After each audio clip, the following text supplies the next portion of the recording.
folks to be aware of that. All right. Good morning, good afternoon, depending on where you're joining us. Again, Dr. Villarreal here, Edgar, your VA section chair. Really glad to be here with you all on this Monday morning, joined by some really great presenters, Dr. Irene Harris and Dr. Rodney Teague, who are going to be presenting to us today on altering expectations, changing our assumptions about people who manage serious mental health illness. Really appreciate y'all spending some time with our VA section members and other folks that may have joined us that aren't our members to really have our discussion on this important topic. Again, for those of you that are new to their VA section, our webinars are really one of the most important parts of the benefits of being a member of the VA section, where we're able to also provide continuing education credits for those people that are currently members and even are non-members. As a reminder, these webinars are recorded. We also will be posting those recordings on our VA section webinars page and our YouTube channel in case you have to leave early or something happens, you have access to those as well. So near the end, we'll open it up to questions. So feel free to use the Q&A feature here on Zoom to submit your questions along the way. And once the presenters are closing here at the end, we'll open it up to questions, and we'll also close with some announcements about future webinars and our upcoming VA section meeting. So with that said, let me start by introducing Dr. Irene Harris, who is a psychologist and senior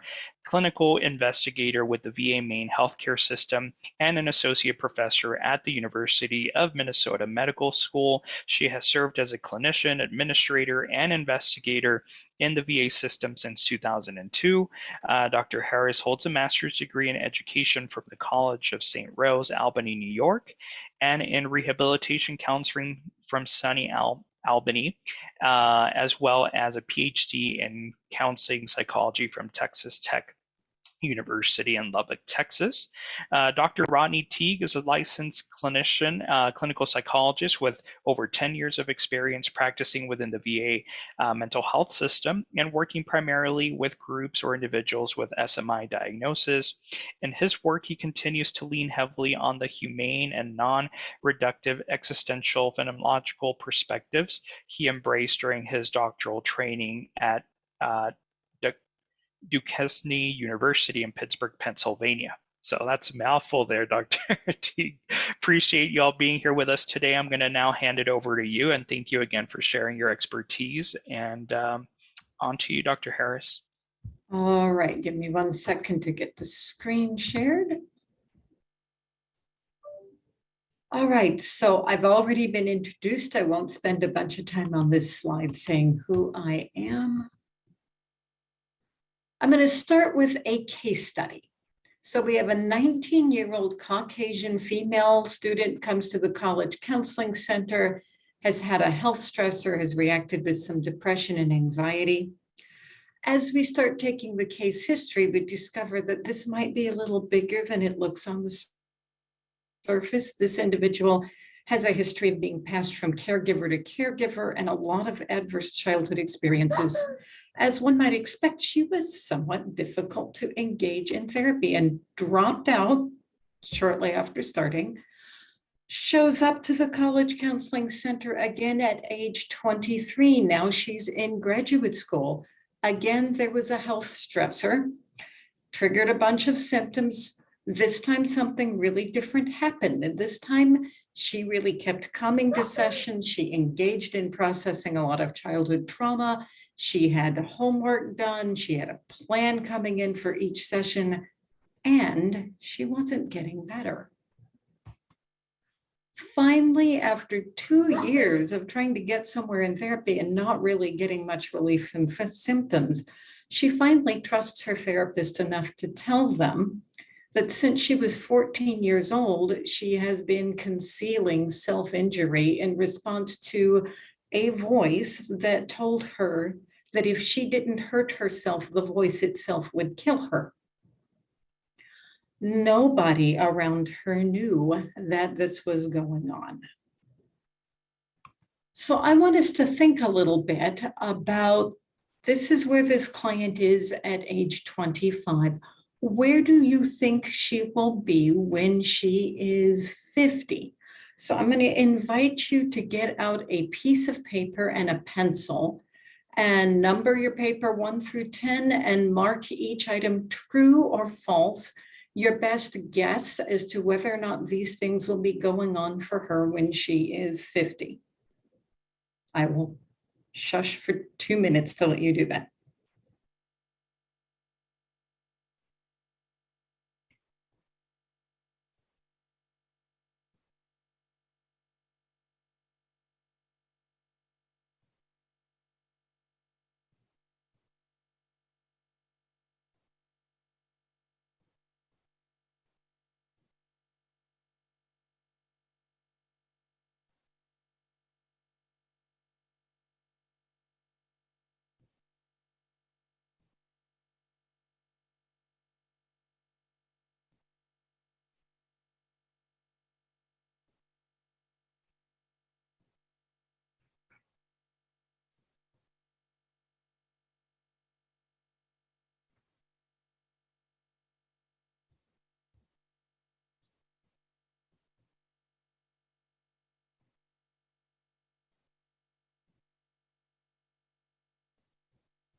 So on the next slide, if the item flies in red, the answer is, the correct answer for this client is false. And yes, this is a real client. If the answer flies in green, the correct answer is true. So at age 50, she was not experiencing continued symptoms. She was not managing any legal or commitment concerns. Actually, at age 50, this individual had been in a stable marriage for over 30 years. At age 50, this individual was not continuing to have episodes of difficulty. This individual had, in fact, completed 3 graduate degrees by age 50. This individual was maintaining a career in music performance, teaching, and composition, had been largely symptom-free for over 20 years, was maintaining a funded research program and was affiliated with the university, did not ever use even 1 episode of inpatient care at any point in her life, and by age 50 had been practicing as a licensed mental health provider for over 10 years. That patient was me. Now, I have just trampled on a social expectation for people who are psychologists. We don't tell one another that we have a history of serious mental illness. The word cloud you see behind me on the slide, by the way, is one that one of my colleagues developed. The words in the cloud are based on the titles and abstracts of articles that I have published. So despite the fact that people expect that no psychologist has ever had a serious mental health challenge, I seem to be here and I seem to be functioning. So why would I take this kind of professional risk? It's because as a psychologist, I often see that we think of mental health providers as us and our clients as them. And it's really not an us and them. We are far more like our clients than we think we are. And I'd like to promote this idea that it is just us, not us and them. We have a value on empowerment and recovery, but as long as we maintain that the culture of non-disclosure within our profession, it creates a gap and an expectation that we are different from our clients. It is only by having the courage to share our mental health challenges with each other that we can break up that us-them dichotomy. One thing that's really interesting about the research on psychologists, social workers, physicians, dentists, et cetera, across professions, in many studies, we see that about 80% of health professionals in many disciplines, including psychology, have some lived experience with a mental health challenge. So the only way that people like me are marginalized is if other people like me participate in that marginalization. So I'm going to read to you a consensus statement written by the Mental Health Lived Experience Community of Practice. This is a group of mental health providers in the VA system who have lived experience. The current distorted perspective on mental illness continues to cause harm to the 50% of Americans who manage or have managed mental health concerns. By sharing the stories of resilience, strength, and positive contributions that are part of the everyday lives of people who manage mental health challenges, we can directly counter current negative stereotypes. To that end, we encourage people with lived experience to share their experiences when it is safe to do so, when it supports their continued personal growth, and when it reduces self-stigma. Advocacy-motivated coming out among successful mental health providers will help end the current silence that harms everyone in our culture. We urge those who have the power to do so to enact organizational change interventions to facilitate safety. So I'm going to go back to a time when I was in graduate school and I hit a bump in the road.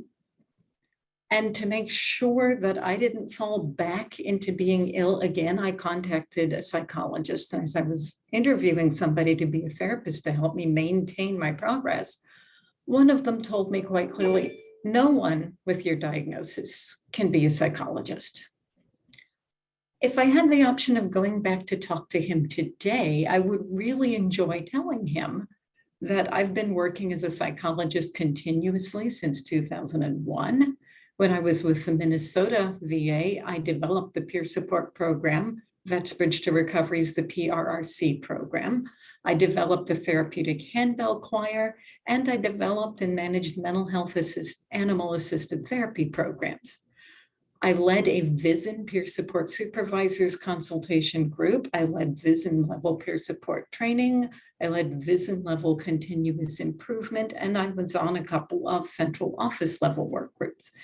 In addition to that, I have maintained extramural research funding since 2013. I don't cost the VA anything since 2013 because I'm bringing in more money than I'm paid.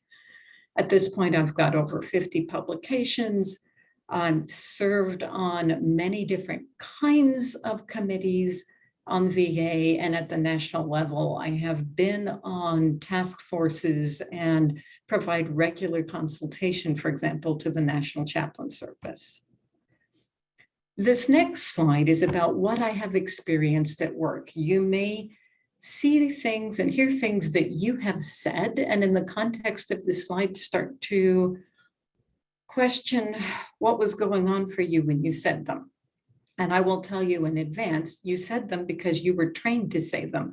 The things that you're about to see on these slides, on this slide, are things that I hear honestly on a very regular basis at work, but not because people are trying to be hurtful, because we have been taught that we are not the people who have mental health challenges.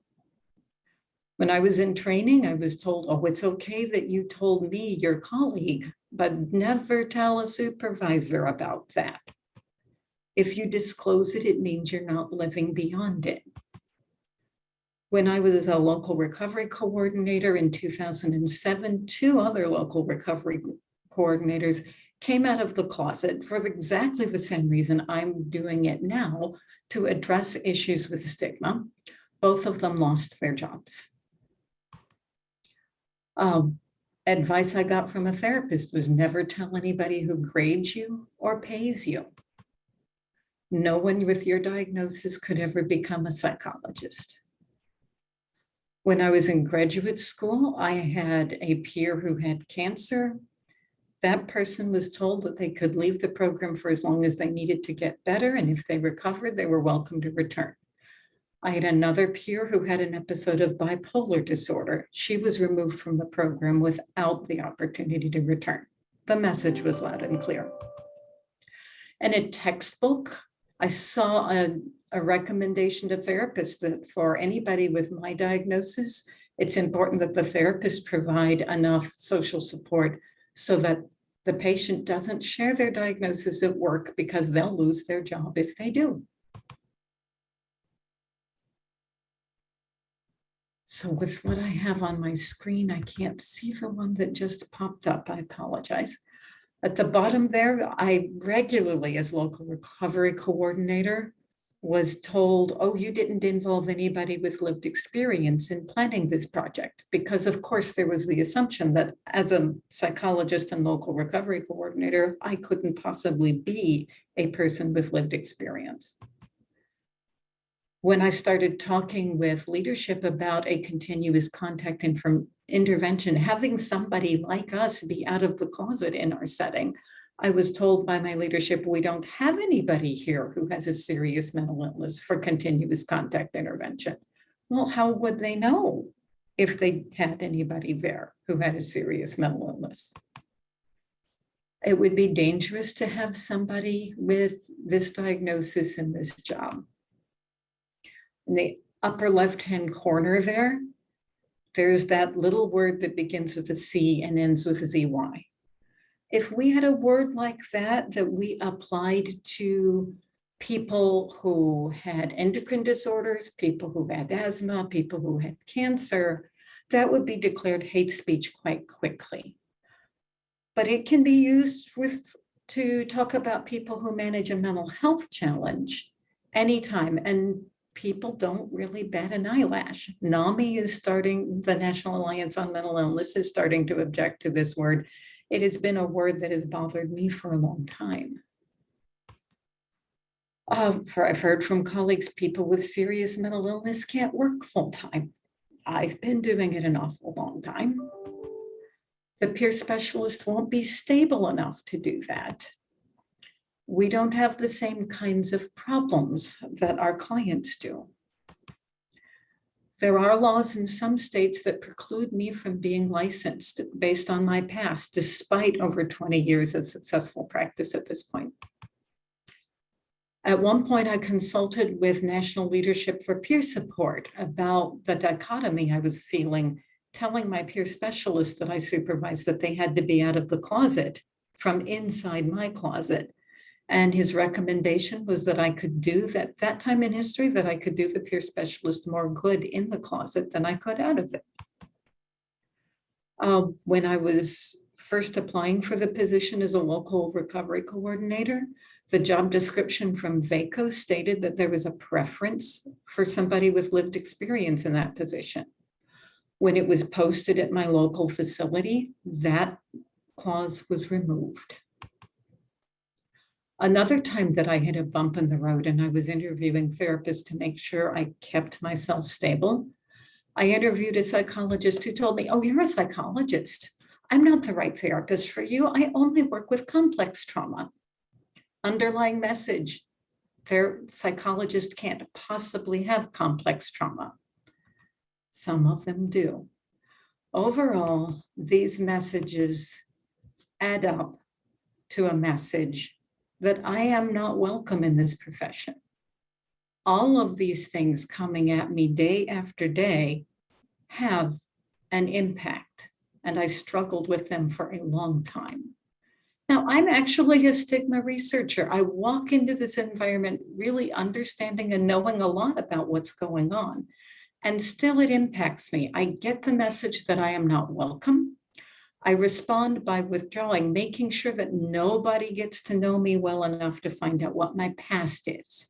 As a result, I have limited networking, I have limited social support, I have limited access to mentoring and collaboration.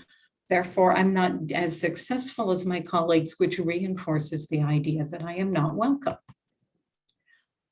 I came to this with all kinds of advantages. As a researcher, I understood what was going on. I had a high level of education.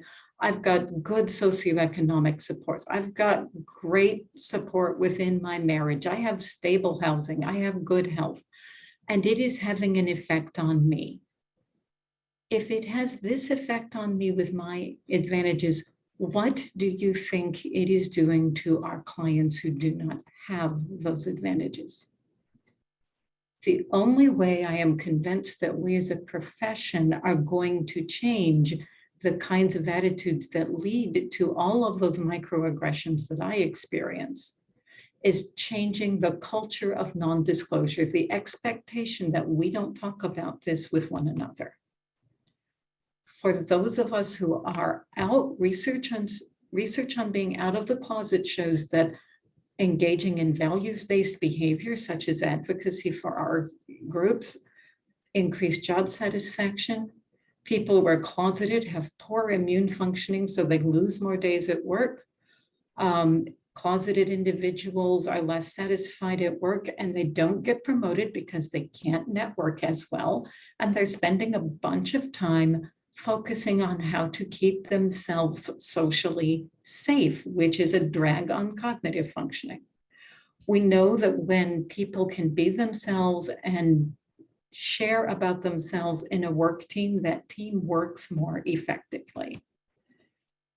So to recap, if we can change the culture of non-disclosure in our discipline, this can improve how well we implement our values on recovery and acceptance in our system. Here are some resources. I encourage you, if you're in VA, to look up the Lived Experience Community of Practice. We have a website that's hosted by the VISN-5 Med MIRAC, and the Stability Network is a non-VA publicly available network of professionals who manage mental health challenges. I'm going to leave you with this last slide and let Dr. Teague take over from here. At one point in Dr. Martin Luther King Jr.'s life, he was sent to a therapist. He was told he was maladjusted because he refused to accept the idea that he should be a second-class citizen because he was African American. His response to that statement was that the salvation of the world lies in the maladjusted.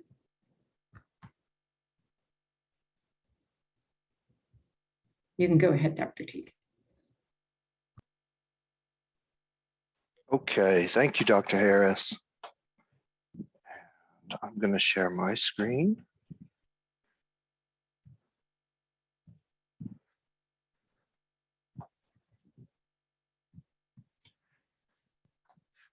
Good afternoon, everyone. I'm Rodney. I'm grateful to be here and grateful to Dr. Harris for her presentation and for her mentorship and guidance. When I consulted with Dr. Harris about my own coming out and told her about my experiences working as a psychologist, she told me I might as well be reading out of the research literature about stigma and some of the cycles and processes that she just described.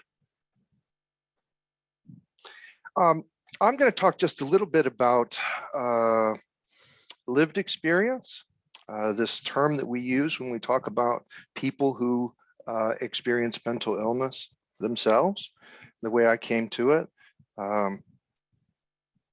and work toward talking a little bit about identity, and then the idea of closeting, coming toward queering mental health in a way that might help to eradicate the binaries, the stigmatizing ways that we think. I'm sorry, I'm assuming everyone can see the screen now. When I was a young teenager, my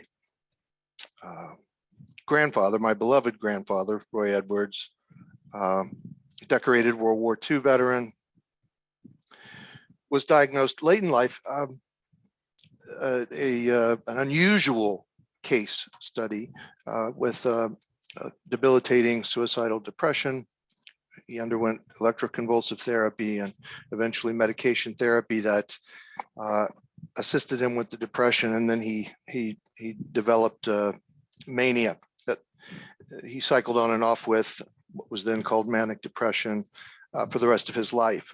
And the stress of that situation really weighed on my family, tore my family up in a lot of ways that we're all familiar with how that happens. It spurred me toward studying psychology and psychopathology because I wanted to find out what had happened. Instances in my own life, some years later, led me to be in the examining room with the same psychiatrist that treated my grandfather, who rather flippantly said to my mother and father, "Oh yeah, he's got it too." I continued to resent the smug ease with which he made that diagnosis, and I resisted it for many, many years.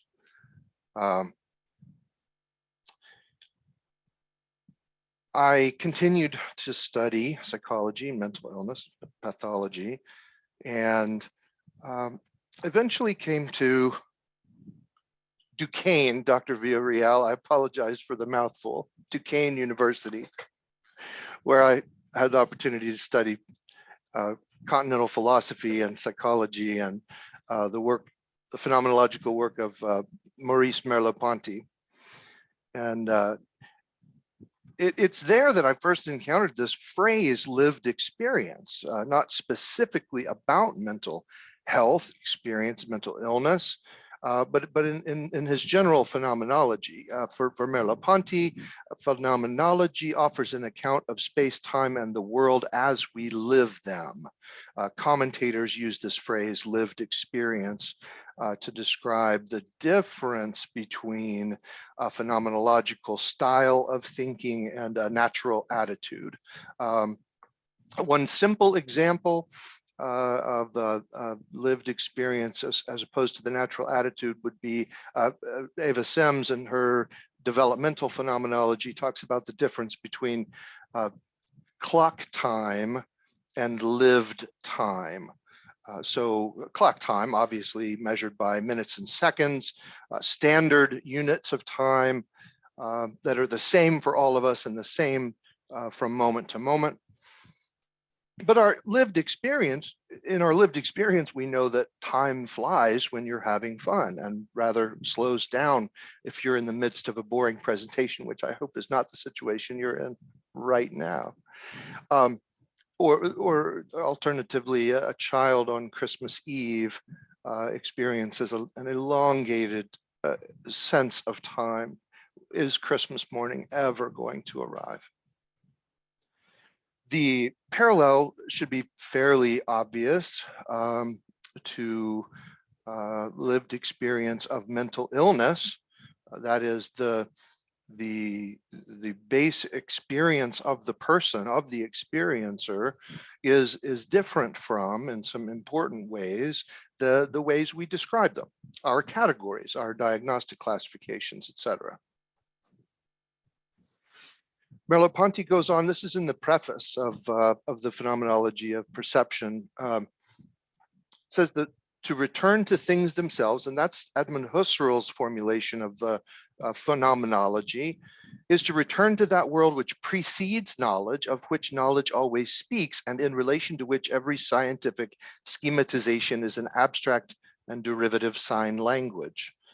As in geography, in relation to the countryside in which we have learnt beforehand what a forest, a prairie, or a river is.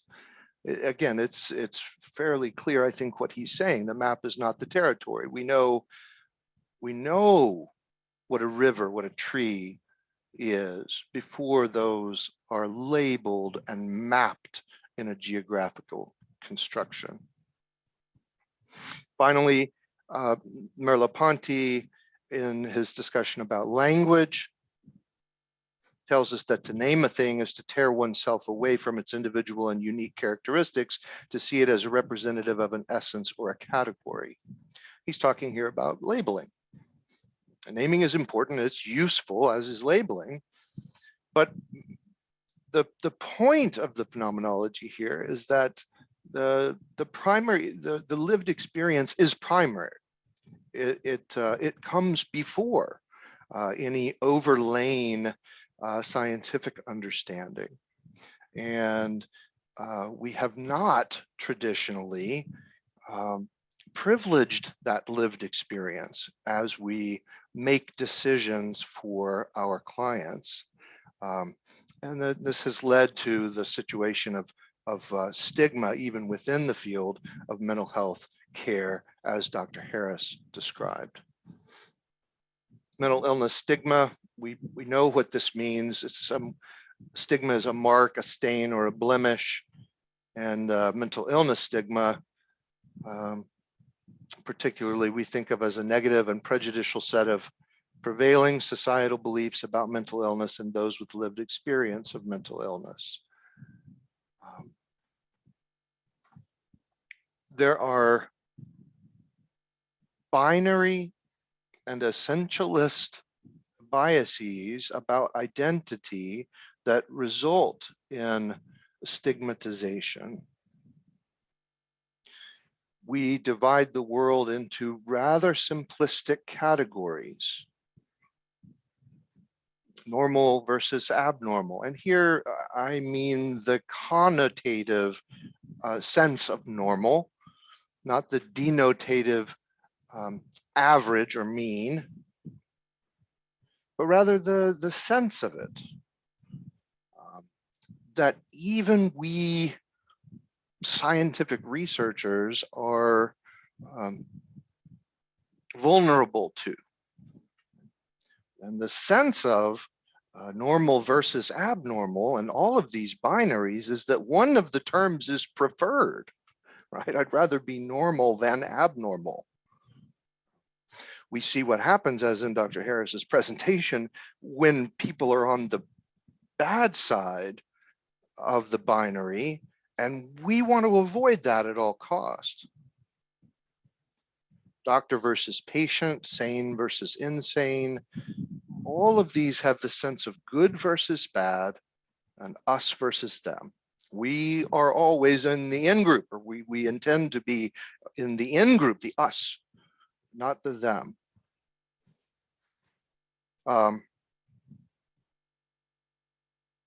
The essentialist portion of the binary is that we tend to assume that the categories are natural. That is, the ways we understand normality are natural categories, and the same with illness. That those we are naming what is illness, when in fact we are in important ways constructing illness. One of my big concerns about these binaries and this essentialist bias is that as we construct our mental health, our healthcare systems, our mental health care systems, they operate according to these rather simplistic categories. And with the pressures, the very real pressures of time and resource limitations, our systems and processes tend to feed themselves first. And often we defer to efficiency rather than humane care, I think, rather than attending to the uniquenesses of the individuals that are involved.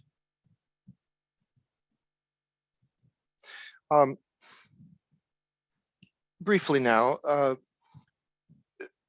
I'm looking at him and working on a book chapter that will address closeting among mental health providers, and thinking in terms of their experiences of closeting and of coming out. I am new, relatively new in my own process of coming out professionally. That experience was just back in May of this year with a podcast that was produced here at North Texas VA. But this is still a new process for me, and I am interested in how we might decenter pathological mental health identities and move toward the possibility of eradicating the category, those simple categories, sane versus insane, in or out of the closet, the possibility of rendering those categories unintelligible, pointing out their arbitrariness. The decentering part, some of you may be familiar with typically a peer-led intervention that was developed in part with some really terrific VA folks, the HOP program, Honest, Open, Proud, to reduce the stigma of mental illness. The purpose of the program, of the protocol, is to help clients with serious mental illness determine first how they identify themselves, how they identify their own experience of mental health and recovery, and then decide whether and how they might like to disclose that. With whom is it safe to disclose? In what way? How do they want to tell their story? It's about taking back ownership and authorial control of their stories. I like to start early on in the protocol with that simple formulation, I am blank, and request that participants in the group protocol take a few minutes and list as many possibilities as they can to fill in that blank. And invariably, you know, we can do that all day. There are hundreds and hundreds and hundreds of ways that we can fill in that blank. You know, very rarely does, in some cases, mental health diagnosis shows up in there, but it's certainly not in most people's top 5, top 10. If it is, it's always one of many. And this is a simple exercise to point out that none of our identities or identifications are monolithic, are all-encompassing, are essential to who we are. Essential in the sense of overwhelming all of the other ways that we identify ourselves. They are the way I think about mental illness. My experience of mental illness is a part of me. It's as simple as that. Decentering identities means recognizing that our identities, which again we have a tendency to think of as written in stone or cast in marble, when in fact they are relational. That is, our identities only have meaning in relationship to something that they're not. The category of normal or well only has meaning in relationship to something we designate as unwell or abnormal. In the same vein, those designations are inevitably, to some extent, arbitrary. We decide where to draw the lines between the terms of the binary.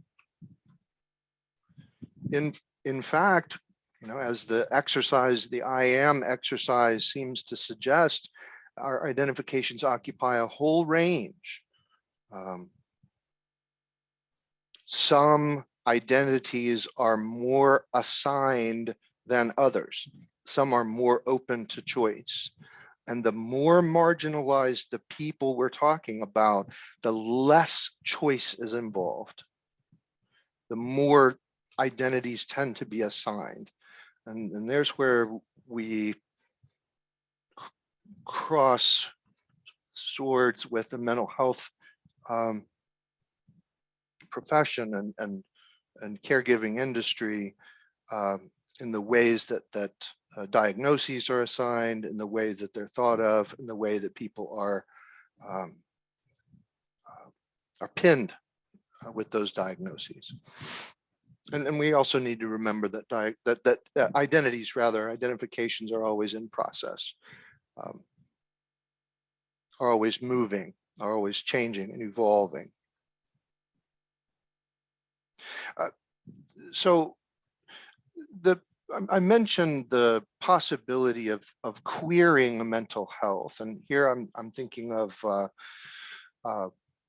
research and theorizing that of course has had to do with sexuality, sexual behavior, and preference, but much like closeting, the metaphors and tropes are useful. Closeting is a very useful metaphor to think about mental health, because like sexual preference or identity, it is a category or an identification that can be hidden.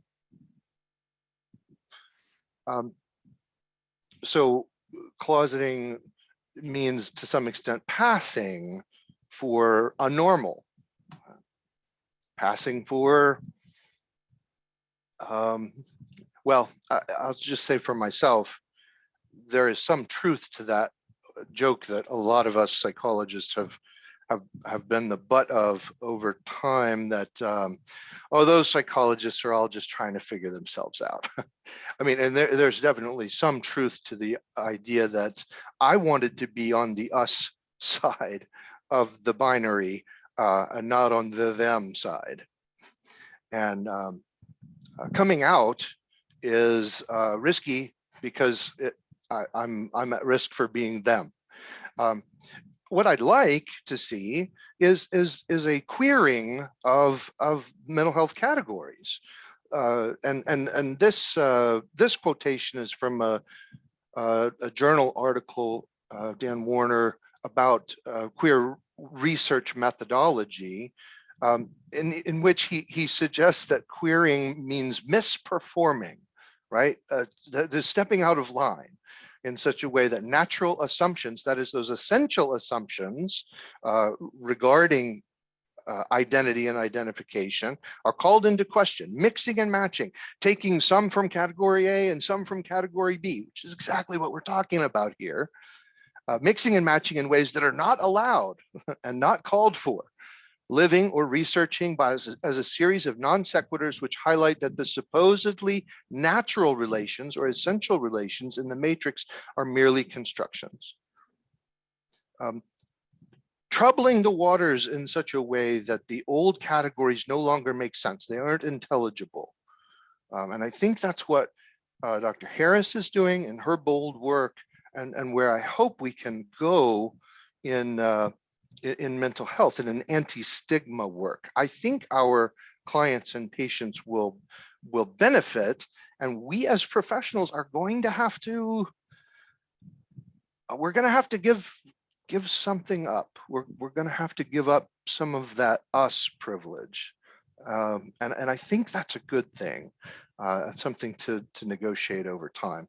So those are some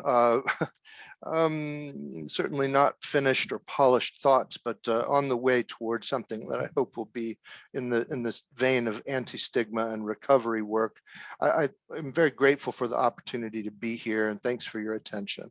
Now we have a few minutes to look at maybe some questions, if that's what we would like to do. Let me stop sharing. Yes, thank you both. And I'm going to go ahead and encourage folks that if you have specific questions to use the Q&A feature at this time. Make sure that we're tracking all the questions that need to be asked. We've got about 10 minutes. We'll probably end a little bit early to be able to make sure that we give you all some announcements here about our upcoming webinars. But if you have any specific questions for Dr. Harris or Dr. Teague, please drop them in the Q&A feature. And while people submit their questions, I just wanted to really thank you both. Such an impactful conversation that you've started. We opened the chat for some discussion, and there was some really lively discussion there in terms of people's own experience in different systems about these cultures that have been created, these systems that have been created, that you all have done a really fabulous job at being able to use your own personal experience to kind of help build that awareness. I think one of the things that stood out to me, Dr. Teague, about one of the things that you mentioned was that quote of "the map is not the territory." I don't think I'm gonna forget that quote. Can you tell us a little bit about maybe what that meant for you and your own journey and the work that you've been doing? The map is not the territory. Yeah. I think it's just that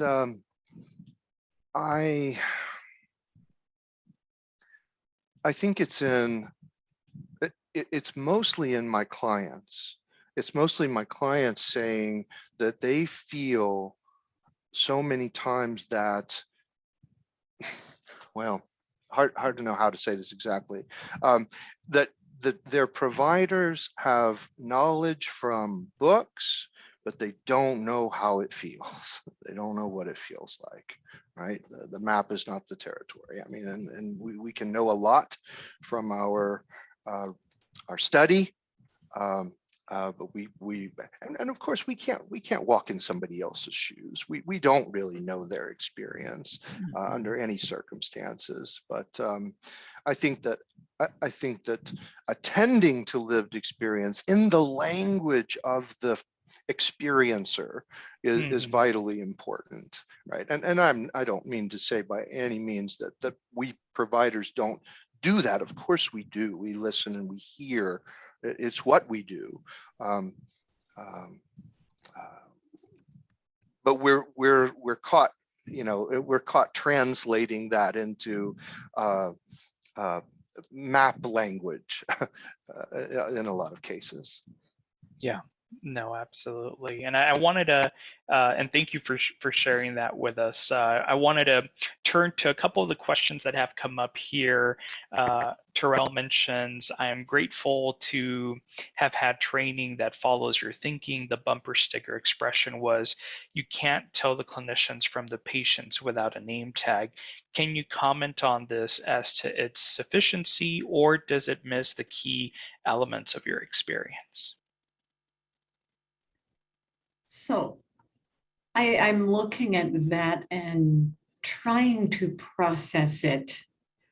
On one hand, I think there is truth to that. I think that clients and providers do have much, much more in common than they have separate. At the same time, I will say that I was not practicing at the time I was hearing voices. And I do know people who do manage auditory hallucinations who do practice. I think the difference is the skill level of symptom management. It is not having the illness or not, it is the level of accrued skill with management.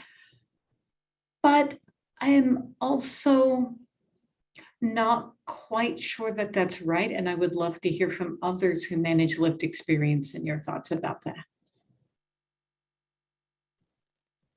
Thanks, Dr. Harris. Dr. Teague, anything about that question on your end that you would want to add to? If not, I'll move on to the next one. About the bumper sticker, the name tag, the name tags, yeah. I'll say this, I think we sometimes, and the name tag is really, popping for me. We sometimes retreat behind a professional facade. And that can contribute to this us versus them situation. So there, then the name tag is the Dr. Teague part, and so I would leave it at that. And I love what both of you mentioned in your in both of your presentations, where you said, needing to be aware of how we're constructing the illness and contributing to that marginalization. So that's another note that I wrote down for myself. Another question that came up was, I don't have a specific question, but I'd love to hear your thoughts about key steps that psychologists can take to become allies if we don't personally identify with having lived experience. So I think that'd be a good question to kind of wrap us up with here, because we're going to be running short on time. So Dr. Harris, Dr. Teague, who would like to go first for that one? So my initial thought comes from the consensus statement from the MHLE, which says, if you are in a position of leadership, make it safe for other people to be out, create a culture of disclosure. And I think if we can do that, particularly in our training settings, but also in our professional settings, if it becomes okay for the 80% of us who manage a mental health challenge to tell the other 20% that we have this, because often the 80% can't even tell the others in the 80%. If we can just make it an acceptable thing to talk about without people being afraid that they will lose their careers, lose their scholarships, get kicked out of school, etc., we will have made a huge difference in the attitude that we take to patient care.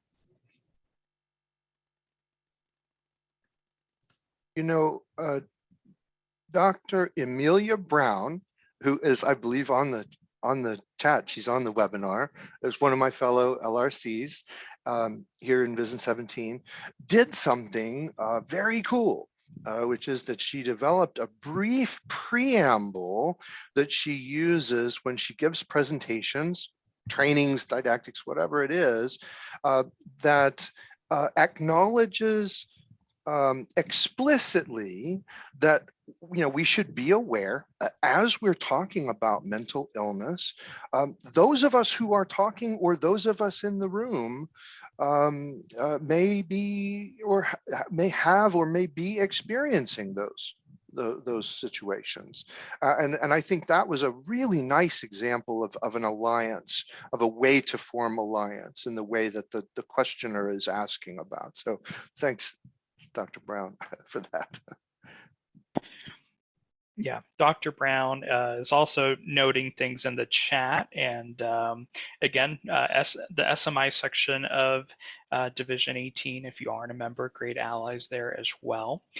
With the time that we have, I'm going to go ahead and close this out. I appreciate you all again being here with us today, sharing your own lived experience, and also creating, the message that I took from the last question was how important it is to create a space and an environment to be able to create that that culture of disclosure. So thank you for getting us started in that direction and sharing this with us.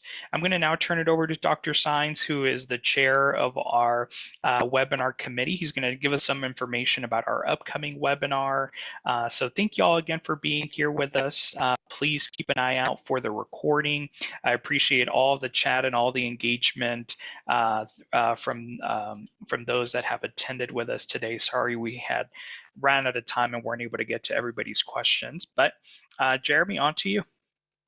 All right, thank you so much. And again, thank you for the wonderful presentation. Definitely learned a lot myself. To talk about what we're going to be doing or seeing next is how to get a VA postdoctoral fellowship, which is going to be on the 7th of November from 12 to 1300 Central. And this is going to be by Doctors Jamila Jackson, Shiloh Jordan, Zoe Proctor-Weber, Joel Schmidt, Wayne Siegel and Madeline Goodkind. As always, we will record our webinars and post it onto our YouTube channel. All you have to do is search on YouTube for VA Section Division 18. And we usually upload those within 24 hours if you are looking for any of this or to share it with someone. And we always appreciate your attendance and support. Thank you. Thanks, Jeremy. Thanks for closing us out. And again, if you all have any feedback for us, if you have any ideas on future webinars, please contact either myself or Dr. Sines. Happy to collaborate with folks. Again, lots of really great work that is being done both within the VA and outside of VA from our members. So always glad to be able to use this as a platform to really kind of elevate that work, create those conversations. So again, thank you for joining us. We'll see you again next month for the webinar that Dr. Sines has mentioned. And as always, we appreciate the support of our webinar series. We'll see you again in November. Take care.